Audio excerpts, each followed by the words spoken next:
Hello, welcome back to our special edition of TNMTV. I'm Susan KIRWIN, and this week I bring you Grenville Thomas. He started his career at 16 as a coal miner and somehow wound up in the Northwest Territories, where he discovered Canada's Diavik diamond mine. Thomas has been a prospector for most of his career, but his teenage years give him a unique connection to mining. I was 16 years old when I first started in mining, in a coal mine in Wales, and it was at a time in the late 50s which these mines were still fairly primitive. They were Victorian, really.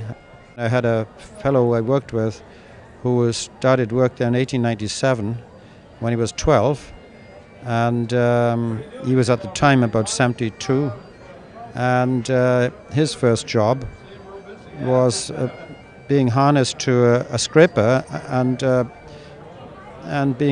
pulling these scrapers along through narrow coal seams, pulling coal, and the sort of thing you read about in Dickens.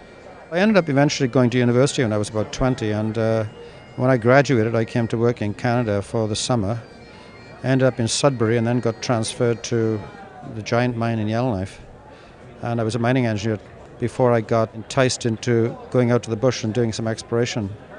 And of course I never went back really into mining after that. I stayed as an explorer. That's really where Gren found his professional love. You know, it wasn't the slide ruling of being an engineer. It was actually the getting around that wonderful wilderness that the Northwest Territories is, and working as a prospector. In 1975, Thomas formed Highwood Resources, which discovered the Thor Lake rare metals deposit. Then in 1980, he started his flagship, Aber Resources, as a base metals exploration company.